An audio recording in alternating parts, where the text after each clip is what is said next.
The papyrus, putting on my table every month. I don't wanna be sad. Don't even try to hide it. No, I don't wanna lose it. And you say how it is, it's so inviting. The papyrus, we're all so alive. The papyrus. Newspaper headlines today, June 16, 2025. Tears, tributes and prayers as Kwara mourns Honorable Owolabi'S mother. PDP chieftain demands urgent democratic reforms. Governor Moftwang warns of organized land grabs behind plateau violence. Kwara governor assures core members of safety of the state. Governor Alia confirms 59 dead in Benue massacre as Pope protesters demand justice. Soyinka reveals he almost ran for president, slams June 12 political hijackers.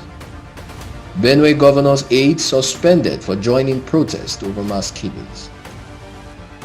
Now the news in detail. A chieftain of the People's Democratic Party PDP, Honorable Haruna Kabiru Wakili, has raised alarm over Nigeria's fragile democracy and weakening economic crisis, calling for sweeping reforms and stronger institutions to restore public confidence. In a press briefing in Kano, the Northwest politician traced Nigeria's democratic evolution since 1999, acknowledging milestones such as regular transitions and increased national revenue. However, he lamented what he described as deep-rooted structural failings, including political ignorance, electoral fraud, and the use of thuggery in elections. Wakili proposed the adoption of a fully computerized voting system as a measure to ensure free and fair elections, while also urging the government to reform its economic policies in a way that does not punish ordinary Nigerians. In another development, Plateau State Governor Caleb Moftwang has linked the ongoing insecurity in the state to a calculated effort at economic sabotage, claiming the crisis is a part of a wider plot to dispossess farming communities and keep the state's agrarian population in poverty. In a candid media chat on Thursday, June 16th, Moftwang debunked the prevailing narrative of farmers-herders clashes, insisting the crisis has evolved into a coordinated campaign to drive rural dwellers off their land. Citing Mangu, a critical food hub in the state, he warned that the violence was timed to prevent cultivation and economic stability. Calling once again for the establishment of state police, the governor argued that security should be localized and intelligence-driven. He said only grassroots policing can stop the level of coordination seen in the attacks. From Kebbi State Governor Nasser Idris has assured National Youth Service Corps members NYSC of their safety in the state, reaffirming Kebbi's long-standing reputation for peace and hospitality. During a visit to the NYSC orientation camp in Dakingari, Governor Idris encouraged the Corps members not to entertain fear about their posting, saying Kebbi remains one of Nigeria's most peaceful states.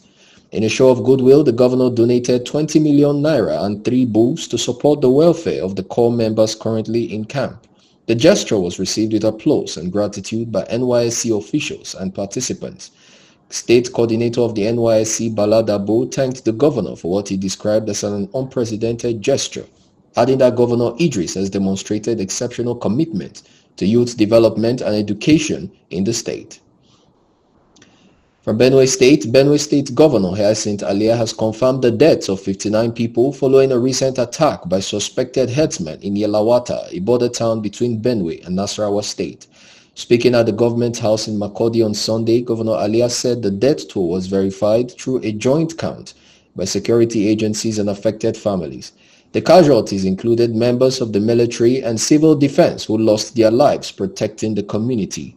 One woman was also killed on the Nasarawa side of the border. Governor Alia expressed appreciation to his Nasarawa counterpart, Governor Abdullahi Sule, for sharing intelligence on the attackers. He spoke while receiving a report on militia activities in Sankera, a violent region in Benue. He pledged to submit the report to appropriate authorities for thorough investigation. The massacre has drawn strong condemnation, including from Pope Leo XIV, who described the killings as a brutal massacre and offered prayers for the Christian communities in rural Benue. Speaking from the Vatican during the Angelus prayer, the Pope said the victims were mostly displaced civilians who suffered unspeakable cruelty.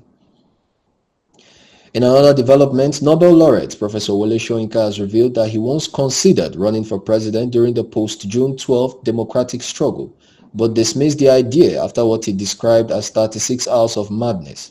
Speaking at the June 12th Romancing the Embers in Lagos, Soyinka said the calls for him to join the race came at the height of Nigeria's transition crisis in the 1990s.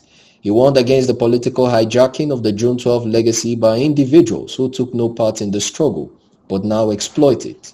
The Benue State government has plunged into a fresh round of internal controversy following the indefinite suspension of two top aides to Governor Hyacinthe Alia, who was accused of joining a public protest against the recent wave of killings in the state.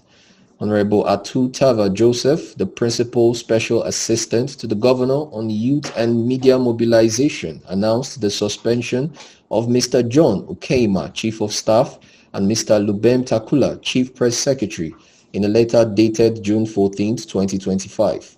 According to the letter, both men were removed from office for acting against the explicit directives of Governor Alia. Hundreds of aggressive youths poured into the streets demanding immediate government action to end the relentless violence attributed to armed herdsmen. The protest was triggered by the most recent atrocity in Yelawata, Goma local government area, where local sources reported that nearly 250 people were killed in coordinated attacks across several communities. The papyrus.